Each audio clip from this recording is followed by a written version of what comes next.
সুপ্রিয় দর্শক শ্রোতা বন্ধু, আজ আমি তোমাদের জিভে গজা করে দেখাবো। তা চলো কিভাবে করি। আমি 2 বাটি, এটা ছোট বাটি, 2 বাটি ময়দা নিয়ে নিচ্ছি। এই যে এরকম বাটিটা, এই পরিমাণ যে যতটা করবেন সেইভাবেই নেবেন। আমি 2 বাটি মতন নিলাম। আর এতে সামান্য লবণ দেব, আর ময়ান দেওয়ার জন্য খানিকটা সাদা রিফাইন অয়েল যেটাকে বলে সেটা নিয়েছি। এবার মিশিয়ে নিচ্ছি। তারপরে নর্মাল টেম্পারেচারের জল দিয়ে মেখে নেব, একটা ডো এর মতন করে নেব।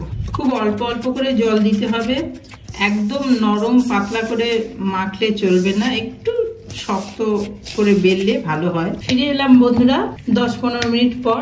মোটামুটি সেট হয়ে গেছে ময়দাটা। এবার আমি বেলে নেব। এর মধ্যে খানিকটা তেল নিচ্ছি, একটু বেলার জন্য লাগবে তেল, জাস্ট সামান্যই। জিভে গজার গোল্লাগুলো খুব বড় দরকার নেই, ছোট ছোট হলেই হবে। কয়েকটা এরকম গোল্লা করে নিয়েছি। এবার এগুলো বেলে নেব, গোল করে নেব। গোল্লাগুলো সব গোল করে নিয়েছি।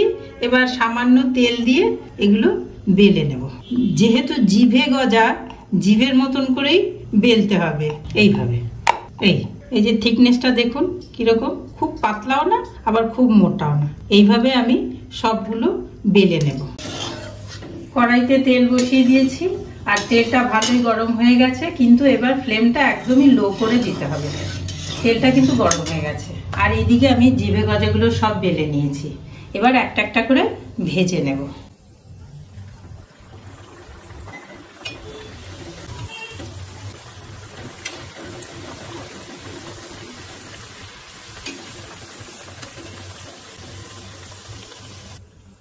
এগুলো বেলার পর খুন্তি দিয়ে একটু এইভাবে ফুটো করে দিলে ফুলে উঠবে না।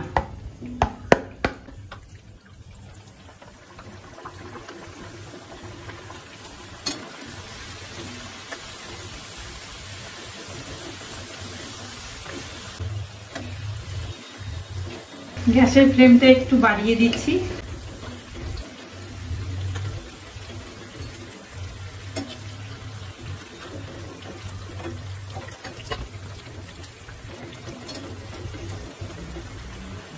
জিভে গজাগুলো ভাজা হয়ে গেছে, নামিয়ে নিয়েছি।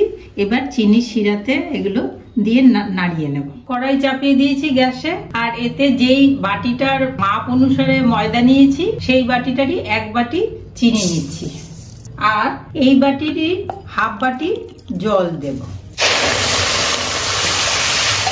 এবার চিনির শিরাটা বেশ করে নাড়িয়ে গুলিয়ে তৈরি করে নেব। ফ্লেমটা মাঝারি দিতে হবে, লো ফ্লেমে করলে অনেক টাইম লাগবে, দাঁড়িয়ে থেকে করতে হবে চিনির শিরাটা। সেই জন্য মাঝারি মাপের ফ্লেমটা দিয়ে নাড়িয়ে নাড়িয়ে চিনির শিরাটা তৈরি করে নিতে হবে, যতক্ষণ না একটা আসে। চিনির শিরাতে 2টো ছোট এলাচ দিয়ে দিচ্ছি।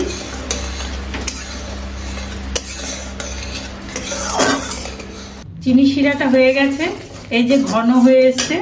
এবার এতে আমি একটু লেবুর রস দিয়ে দেবো। লেবুর রসটা দিলে আর জমে যাবে না।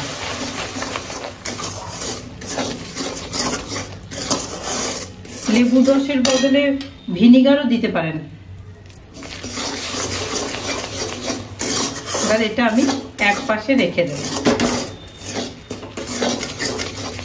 বন্ধুরা, শিরাটা তৈরি হয়েছে কিনা দেখার জন্য হাতে একটু এইভাবে নিয়ে, খুবই গরম, এইভাবে দেখলে যদি একতারের মতন হয় তাহলে শিরাটা হয়ে গেছে। এই যে এবার ভেজে রাখা জিভে গজাগুলো সব দিয়ে মিশিয়ে নেব। একটু পরে এগুলো সব জমে যাবে।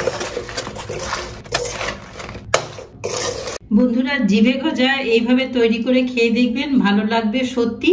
আমার তো খুবই ভালো লাগে। আর বাড়িতে গেস্ট এলেও দিতে পারবেন। আর এটা এইভাবে অনেক দিনই থাকবে, অন্তত পক্ষে 1 মাস তো থাকবেই। আর বাড়িতে বাচ্চা কাচ্চা থাকলে 1 মাস তো থাকবেই না, কয়েকদিনের মধ্যেই শেষ হয়ে যাবে। তা গোটা ভিডিওটা আমার সাথে থেকে দেখলেন বলে আপনাদের সকলকে অশেষ ধন্যবাদ জানাই। এইভাবেই সাথে থাকবেন, পাশে থাকবেন।